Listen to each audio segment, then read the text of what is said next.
Bonjour, Michel Calza, ingénieur à la division technique de l'INSU. Je vais vous présenter donc un système de mesure du géoïde marin, euh, travail que je vous expose qui est issu de 5 années de développement successif avec tous les intervenants que vous voyez sous le titre.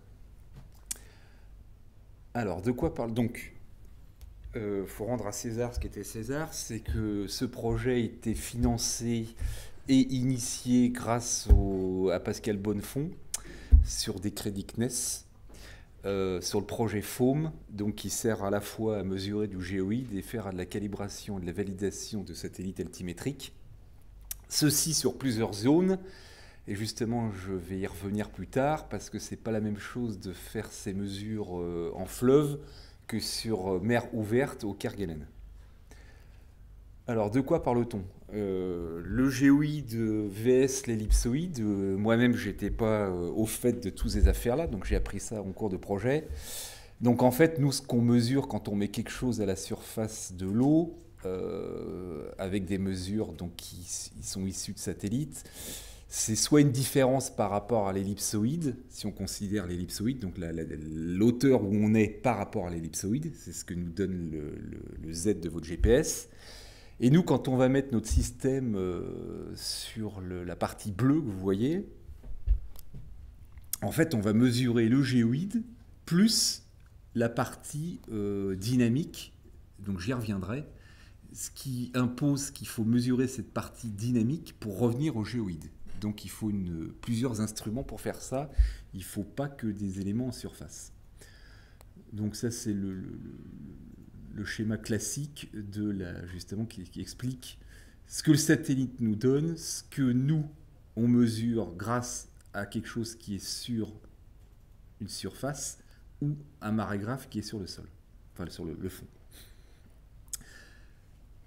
Voilà. Donc, le système, enfin le cahier des charges. Alors, pardon, là, ça c'est la formule qui nous donne in fine la surface de l'eau. Et donc, comme j'expliquais, vous voyez qu'ici, il va falloir quelques paramètres supplémentaires pour revenir à une hauteur d'eau en absolu. Donc, quand je parle de hauteur, finalement, c'est ramené en absolu. C'est pas par rapport à quelque chose. Donc, à quoi ça sert in fine? Donc, ça peut servir, par exemple, à mesurer, donc, grâce au satellite, grâce à son défilement rapide, d'avoir une surface, enfin d'avoir une image de la Terre, de la topographie de la Terre grâce à la mesure de la surface, puisqu'on voit que donc quelque chose qui est au fond, en gros, je crois que une montagne dans l'eau qui fait 1000 mètres induit à la surface de l'océan une pose de 1 mètre étalée sur à peu près 100 km. En gros. Donc en mesurant justement ces écarts, ça nous permet de reconstruire la bathymétrie. Donc, ce qui permet d'avoir, encore une fois, grâce au défilement rapide des satellites, d'avoir une image de la Terre. Donc, les spécifications du système étaient les suivantes, c'est qu'on voulait donc, alors, mesurer quelque chose à partir d'un navire. Pourquoi? Ce qui nous permet d'utiliser les navires sur leurs trajets respectifs, et donc plutôt que faire des mesures ponctuelles, de faire des mesures sous des traces. Donc, encore faut-il que la trace du satellite, enfin pardon, le trajet du navire soit effectué sous une trace de satellite, mais ça nous permet d'avoir autre chose que des points ponctuels. Mais donc ce système, il devait fonctionner jusqu'à 15 nœuds parce qu'on se limitait à des navires océanographiques qui vont rarement au-delà de 20 nœuds, mais 20 nœuds, ça commence à faire beaucoup. Donc évidemment, de ne pas perdre les signaux des satellites, parce que là, si on les perd, on perd la référence. D'avoir une stabilité, alors j'ai toujours entendu dire des scientifiques qu'il nous fallait absolument l'idéal, c'est d'avoir le centimètre en précision. Une autonomie de 5 jours, parce que rarement, pour ceux qui ont fait des demandes de campagne océanographique, avoir des navires au-delà de la semaine, ça commence à être très difficile, enfin dans notre domaine. Et enfin, l'échantillonnage, donc 1 Hertz, puisque c'est quelque chose de classique dans la mesure d'altimétrie. Mais si on monte en fréquence, on peut avoir une information sur les vagues. Alors je donne tout de suite quand même que on peut avoir le module, donc la hauteur, mais la phase beaucoup plus complexe puisqu'il faut, ou alors il faudrait rajouter sur le système plusieurs antennes. J'y reviendrai.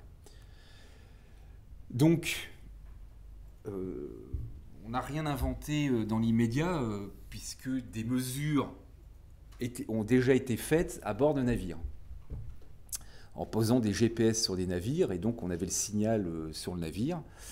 Le seul petit problème, c'est que le navire, il induit des mouvements. Donc, il y a les 3 degrés de liberté du mouvement, hein, donc les 3 translations et les 3 rotations. Et ça se superpose à la mesure qu'on veut faire, puisque l'inertie du navire n'est pas nulle. Donc, les mouvements du navire ne sont pas corrélés avec les mouvements de la mer. Enfin, ils sont forcément décorrélés à un moment. Du coup, on se posait la question, donc l'avantage de mettre quelque chose sur un navire, c'est que c'est sur le navire, il n'y a rien à traîner, etc. Mais on récupère le signal du navire. Alors évidemment, on peut dire qu'on peut déconvoluer du signal en se servant de la centrale d'attitude du navire, mais en fait, ceux qui ont fait ça, ils n'ont jamais réussi à obtenir mieux que 7-8 cm en précision.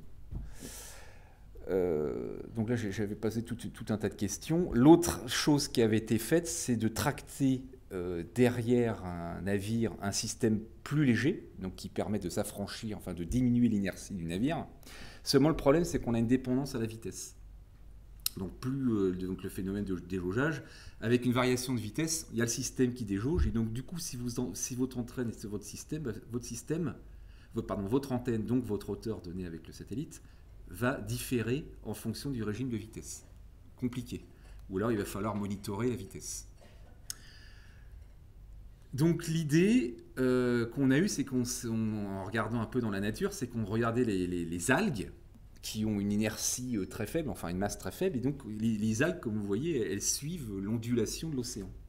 Et donc du coup là on récupère, on se dit mais alors là du coup imaginons qu'on arrive à mettre une antenne là-dessus, on suit parfaitement les ondulations, donc on n'a pas les problèmes d'inertie, etc. Et on résout le problème. Et les problèmes de vitesse non plus, sauf que les algues elles bougent pas. Donc comment faire ça?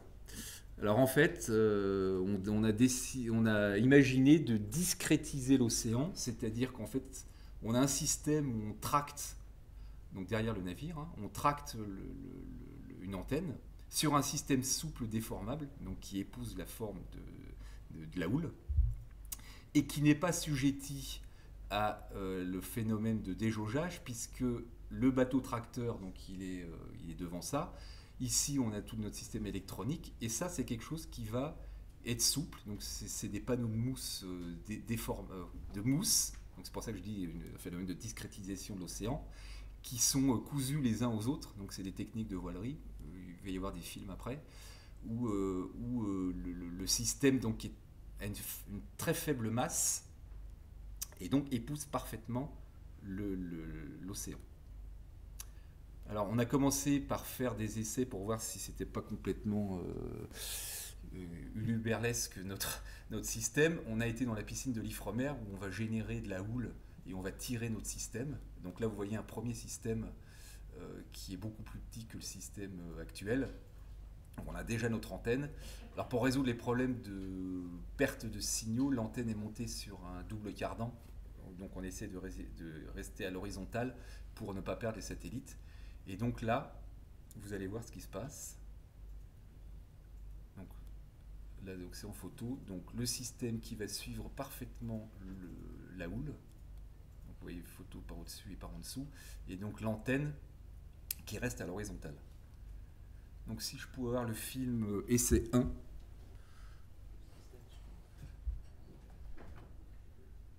Donc là, on est en statique, c'est-à-dire qu'on ne bouge pas et on a la houle qui arrive. Donc là, c'est une houle qui commence à déferler. Donc on a un phénomène d'accordéon qui ne va pas apparaître quand on va le traîner, mais on voit qu'en fait le système, il suit la houle. Et si vous regardez l'antenne, elle reste à peu près à l'horizontale.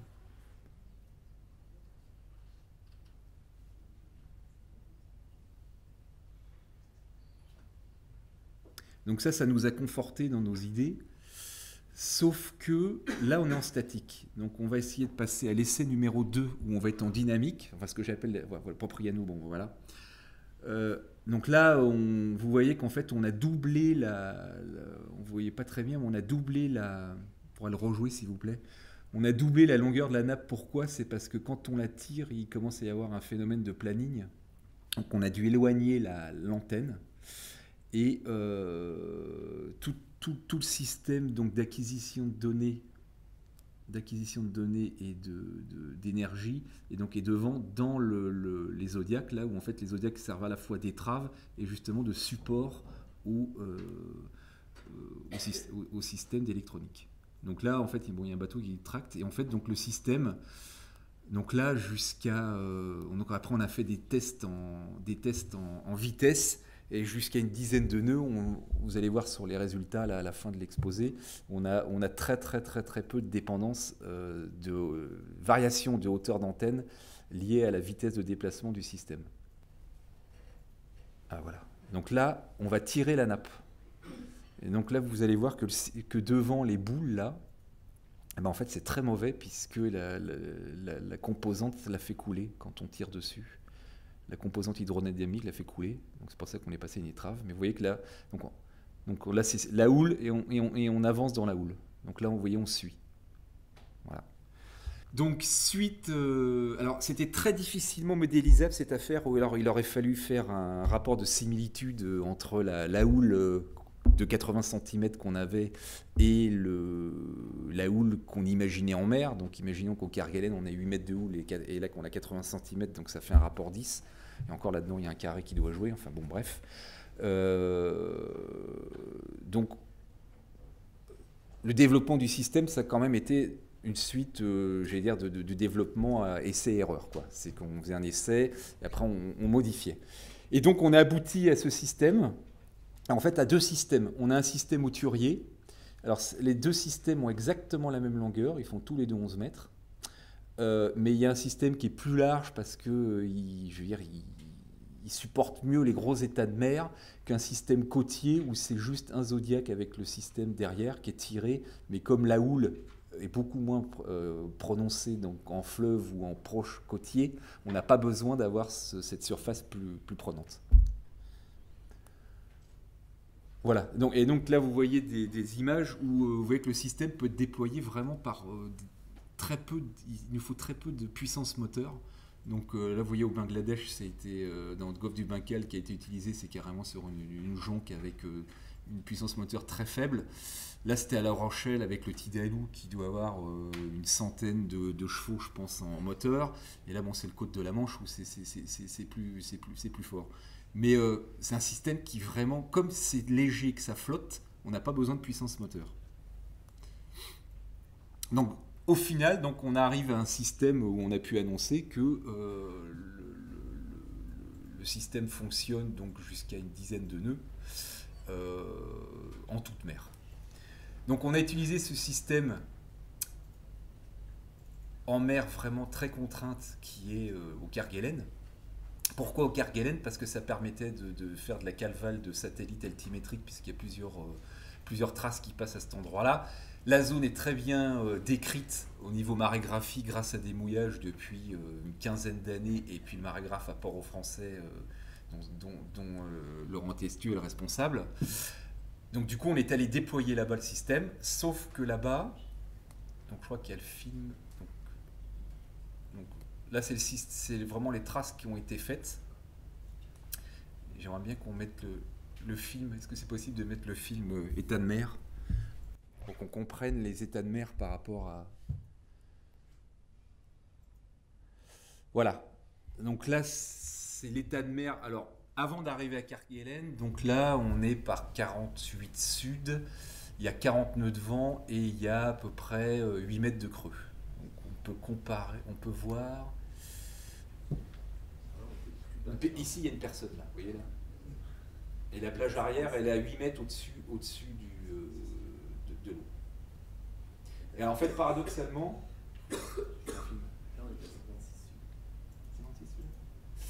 Paradoxalement, le système dans la grande houle il fonctionne mieux que dans le petit clapot. Le petit clapot induit des oscillations assez rapides.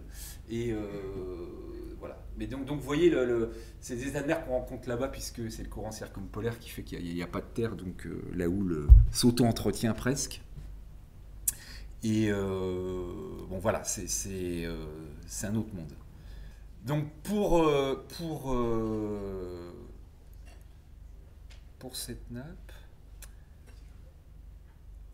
on l'a monté sur le Maillon du Frêne. Le Maillon du Frêne est un bateau de 120 mètres, on a toute la place qu'on veut, et donc avec Étienne et Pascal, on s'est quand même bien amusé à monter ça. Et donc on a quand même fait des essais en mer pour voir si justement dans des conditions de vent et c'était ça fonctionnait encore. Donc là, si on peut voir la vidéo Essai-Caire.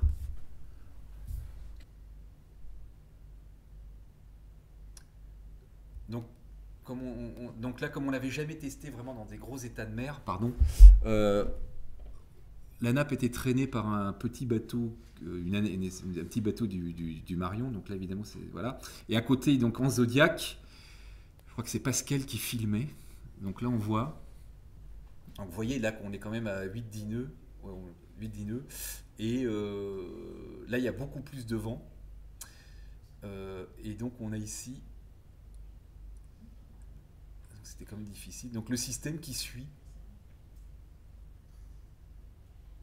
Voilà, comme tout à l'heure, mais bon, on va beaucoup plus vite. Et là, il y a du vent et de la houle, et encore de la houle pas très prononcée, parce que vous voyez que la côte n'est pas très loin. Mais bon, ça nous confortait avant d'entamer nos 5 jours de mesure. Je vais revenir, sinon je vais dépasser mon temps. Non, c'est bon. Ah oui, ça va donner mal de mer.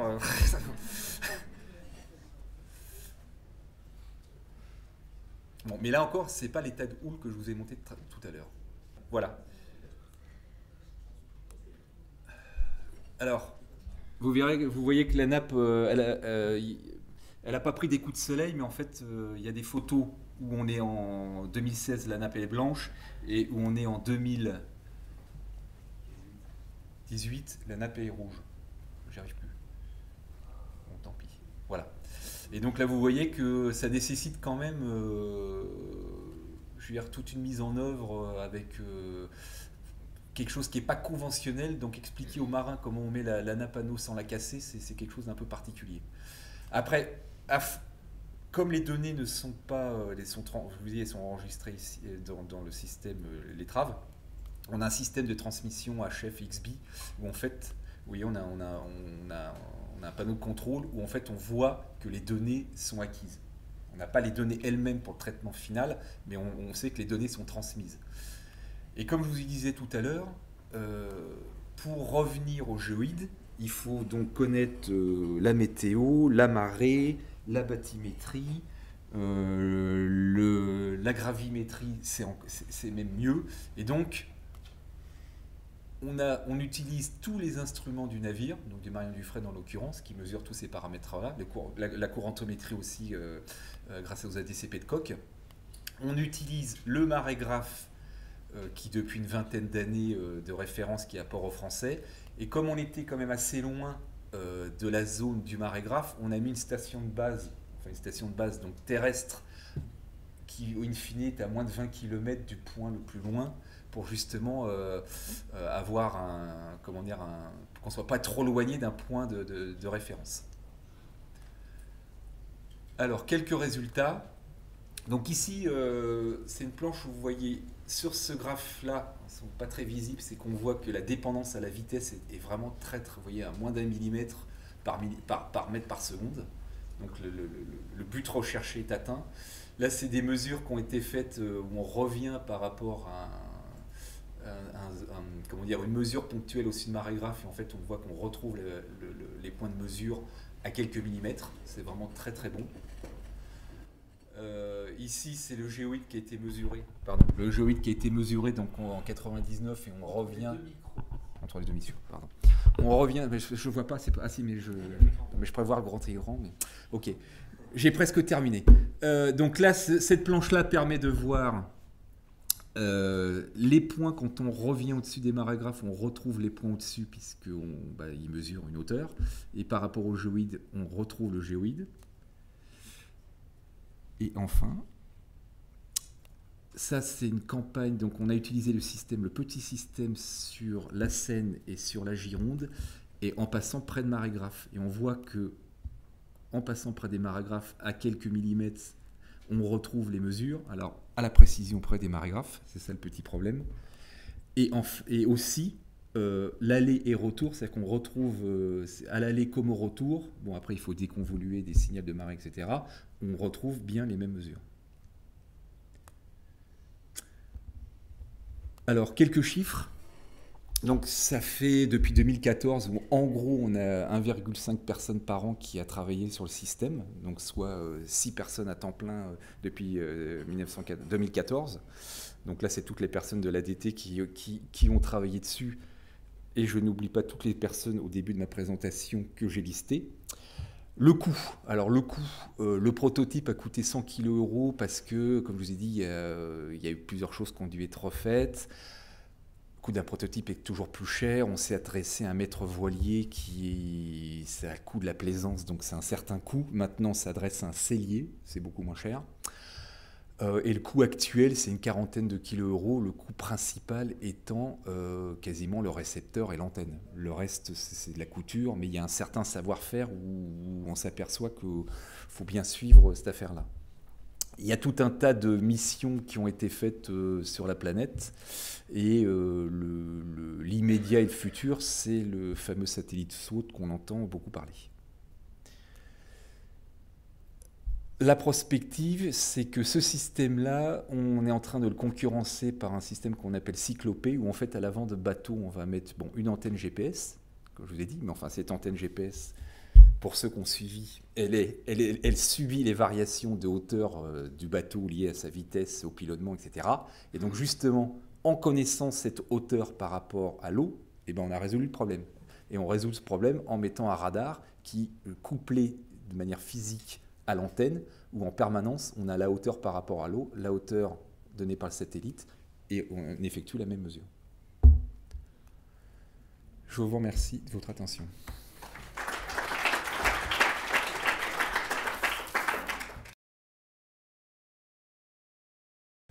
Merci beaucoup Michel pour cette présentation et qui nous montre un équipement qui est quasiment unique. Est-ce qu'il y a des...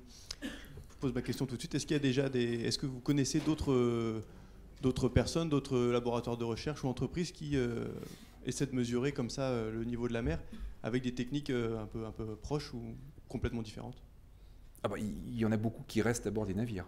Ils utilisent le GPS des bateaux, mais ils n'obtiennent pas la précision à peu près centimétrique qu'on obtient. Mais sinon, c'est vous, hein, c'est le lien, c'est l'Observatoire de Paris qui utilisait le système. Oui, j'avais une question à propos de l'utilisation de latitude pour corriger de l'orientation du bateau. Vous dites que ça dégrade en fait la qualité qu'on peut avoir sur la détermination de la hauteur. Moi, je pense pas. Latitude, sauf si on a une mesure d'attitude qui est très mauvaise sur le porteur. Si on utilise une centrale inertielle qu'on trouve sur des bateaux assez couramment, qui mesure à mieux que 0,1 degré cap roulis tangage, la correction des bras de levier nous amène pas, en tout cas juste cet effet-là, nous dégrade pas l'incertitude sur la verticale, comme vous le dites. Donc, est-ce que c'est d'autres effets qui font ça, ou alors est-ce que c'est effectivement l'attitude? Et dans ce cas, faudrait que vous développiez. Les personnes que je connais qui ont essayé de déconvoluer le signal, ils étaient à 10 cm près une finale, donc parce qu'il faut quand même que, donc du coup, au niveau horodatage, on soit synchrone. Et mieux que le Hertz, avec une centrale d'attitude, c'est mort. Mieux que le Hertz. Enfin, je vous engage à faire les calculs. C'est pas moi qui les ai faits, j'ai un peu de mal à répondre. Moi j'ai des faits, c'est pour ça que je vous dis ça. En fait. C'est pour ça que je vous pose la question. Ouais, parce qu'effectivement, si on se dit oui, une centrale d'attitude, on peut résoudre le problème. Mais moi, je suis mécanicien à la base. On m'a toujours dit que rien ne vaut de couper le bruit à la source que de vouloir l'enlever après. Et ça, ça va Pascal qui est à côté, il peut peut-être plus répondre que moi, parce qu'il traite les données. Difficilement répondre en chiffrant ça exactement. Je pense que le principe de base, c'est qu'effectivement, même si on arrive effectivement à corriger avec des centrales à inertie de ces phénomènes de bataillage, etc., et ça, je veux bien croire en fonction des dimensions du bateau qu'on peut arriver à le faire le mieux possible. En revanche, les effets de variation de hauteur du bateau liés à la houle, etc., sont très difficiles à mesurer autrement qu'avec un système comme le GPS. Voilà, c'est autre chose. Non, je suis d'accord. Voilà. Donc, sur les aspects La hauteur est prépondérante dans l'erreur, je pense. Oui, la hauteur liée au non, mais on commence à avoir pas mal de techniques, soit de correction avec des centrales à inertie, soit même de compensation des mouvements via des nacelles gyrostabilisées. C'est sur quoi on travaille aussi. Donc cet effet de stabilisation de l'attitude, c'est peut-être pas le problème majeur. Le problème majeur, c'est le mouvement vertical du bateau qui est couplé à... Pour nous, et le déjaugeage, là franchement, c'est mortel, hein, dans la mesure. Ah là, c'est... Bonjour, Hamza de la société Fugro. J'ai 2 questions en fait. Est-ce que le système peut être déployé un peu partout dans le monde? Et si c'est le cas, est-ce qu'on utilise tout le temps OGM 2008 ou bien d'autres modèles de géoïdes? Donc c'est la première. Et la deuxième, vu qu'on calcule un géoïde marin, est-ce qu'on la compare avec des mesures gravimétriques issues d'un gravimètre? C'est en cours. Oui, bonne question. Effectivement, la gravimétrie, les dernières mesures qui ont été faites, il y avait un gravimètre sur le navire là, mais je suis pas sûr qu'on a encore les résultats.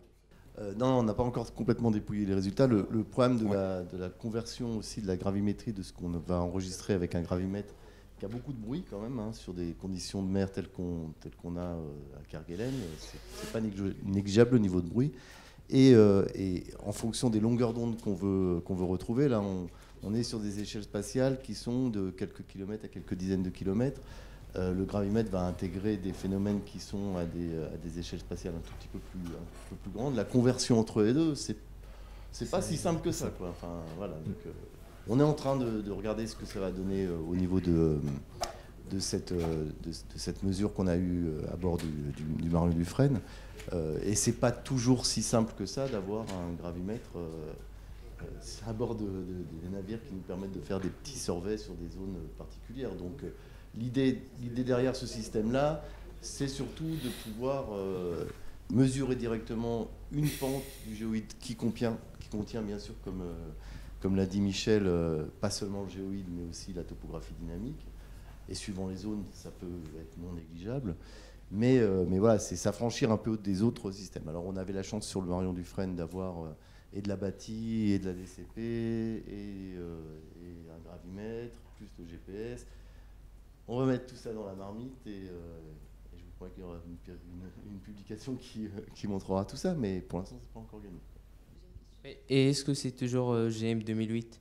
Surtout là, quand on travaille à 20 km des côtes, partout.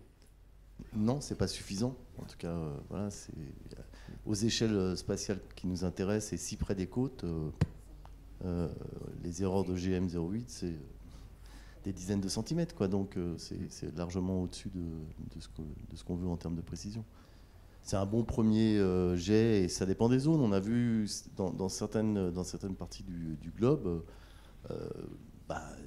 Le géoïde est relativement plat, ça marche relativement bien et on peut utiliser du EGM, mais sinon pas pour des explications très spécifiques comme ça.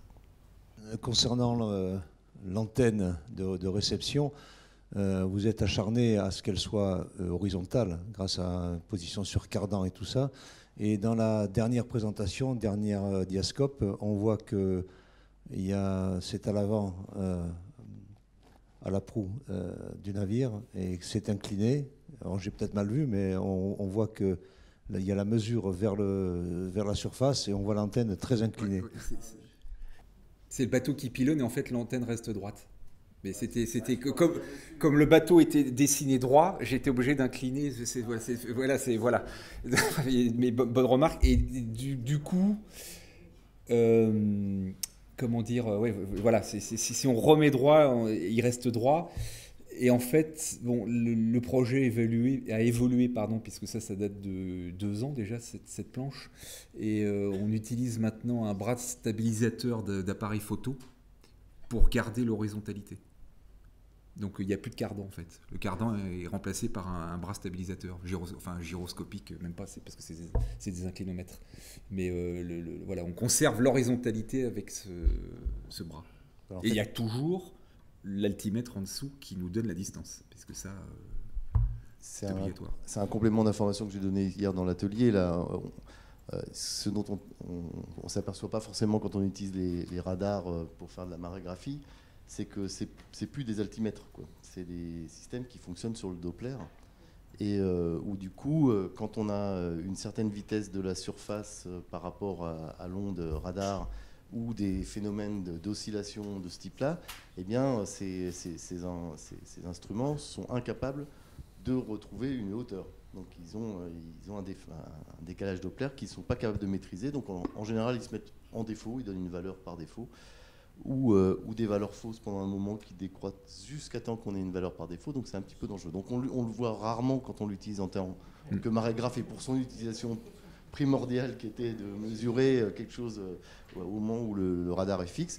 Mais dans notre cas, eh bien, on est obligé d'abandonner ce type d'instrument pour revenir vers des altimètres type acoustique, pour qu'on ait une vraie mesure de temps aller-retour. Mais de la même façon, on s'était dit, a priori, c'est pas grave si on perd des mesures de temps en temps, on peut laisser le système balloter, mais en fait, on s'aperçoit qu'il y a des phénomènes de résonance et que ça peut mettre longtemps à revenir à ce qu'on ait des mesures à la verticale. Donc, autant fonctionner sur des nacelles gyrostabilisées. D'autant que maintenant, pour des instruments qui sont relativement légers, tels qu'on l'a conçu maintenant, on en trouve dans le commerce relativement pas cher. Par contre, un marégraphe type Krone qui fait plusieurs kilos à gyrostabiliser, ça continue à coûter cher. Alors, l'ouverture du faisceau, c'est plus ou moins 6 degrés. Donc, suivant l'inclinaison de l'eau sur laquelle ça va taper, on va perdre du signal, ça va parvenir. Mais on peut monter jusqu'à 50 Hz. Donc, pareil, on se dit que on perdra de la mesure suivant la surface du clapot, je vais dire ça comme ça. Mais on va à une telle fréquence qu'on va quand même récupérer du signal. De toute façon, on n'a pas le choix.